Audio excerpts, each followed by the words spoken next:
Alright, so I played Final Fantasy 16 and it's a pretty damn good game, but this is not your daddy's Final Fantasy because this is definitely a little bit different than most Final Fantasy games. Let me explain. And thus did our journey begin. It of course has a lot of the common elements found in the Final Fantasy franchise, like chocobos, summons, this time in the form of Eikons, Titan. cute little pixel party members, and sprinkled in with the theme of crystals. We cannot live without the blessing of the crystals. And the crystals work their magic through us. They even got a good old-fashioned dragoon that you face off with.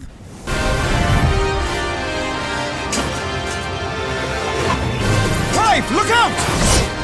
One thing that I do notice that is missing is that there's no science fantasy anymore right now, at least not yet. Usually we have a kind of mix of that in Final Fantasy games, so you get kind of futuristic tech, plus the swords, shields, knights, and classic magic. This game currently feels way more high fantasy and is lacking a lot of those sci-fi elements, but these things could end up showing on later in the game. The storytelling is also vastly different this time around, but in a good way. It has been 1,500 years since the fall of our forebears. The story feels way more Game of Thrones-esque, which I don't think that's a bad thing. This game has warring political nations, and we're already seeing some dark twists and turns given what happens to Clive's family and the relationship he shares with his mother. It's a surprisingly fresh take on Final Fantasy, albeit a little darker.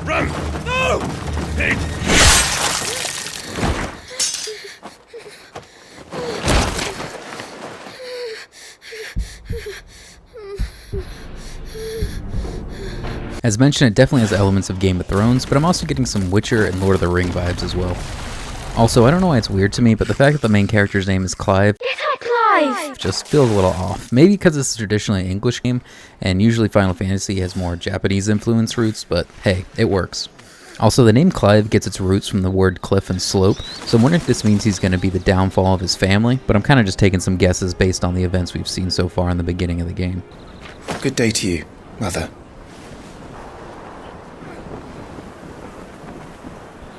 So the style of this game is way more reminiscent of Final Fantasy XI and XIV, which makes sense because it's produced by the legendary Yoshi P. Yoshi P, who like a phoenix saved Final Fantasy XIV from the ashes and turned it into one of the world's most premium and highly regarded MMOs. And he's also brought his team with him to make this game, which as mentioned before, we're not seeing many of the sci-fi elements, but in 14 you kind of don't really see these elements until later on in the game with the Galarian and Elegant Empire, so that's why I'm thinking they're probably going to show up later. But story and aesthetics aside, the combat in this game is wildly different from anything we've seen before, as this is a way more action-based Final Fantasy, which is the direction the brand wants to go towards. To me, this game feels like The Witcher and Devil May Cry did the fusion dance.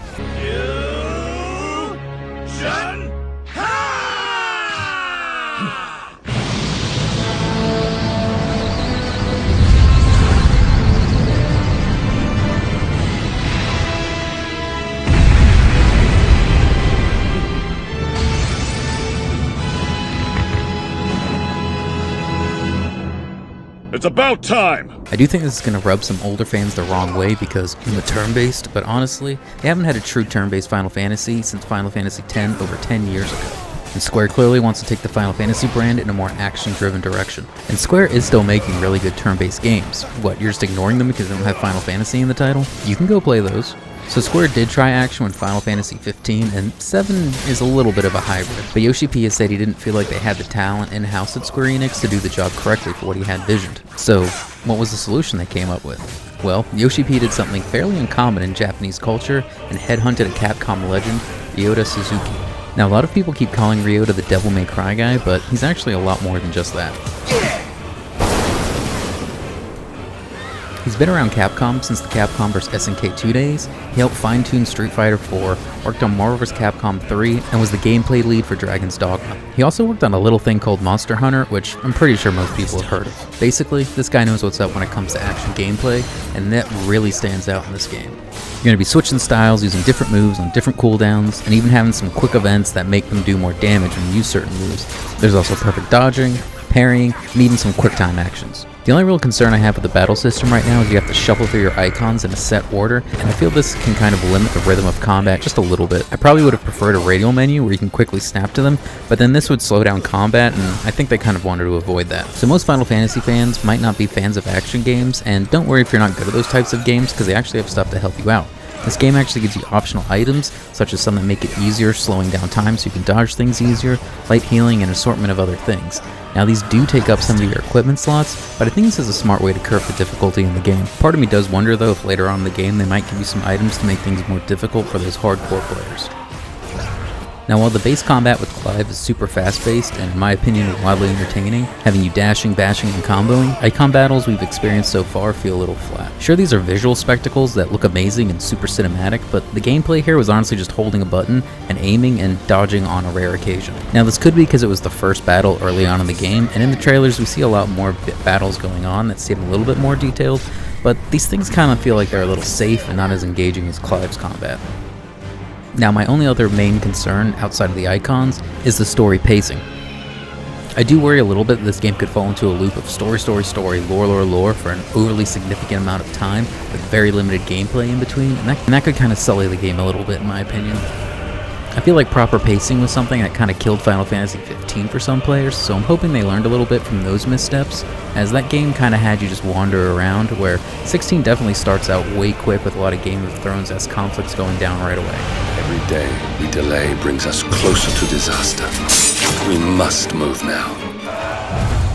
The music has also been pretty on point from what we've seen so far, and I'm really getting excited to explore this world and see what else is going on in it, and quite frankly just get lost. And while I griped about the Eikon fights a little bit, I do like the takes on the summons being the Eikons. I like how there's this Dominant who's the host of the Eikon, and he has to kind of learn how to control that Eikon, and these Dominants are these like larger-than-life legendary figures that are throughout the land.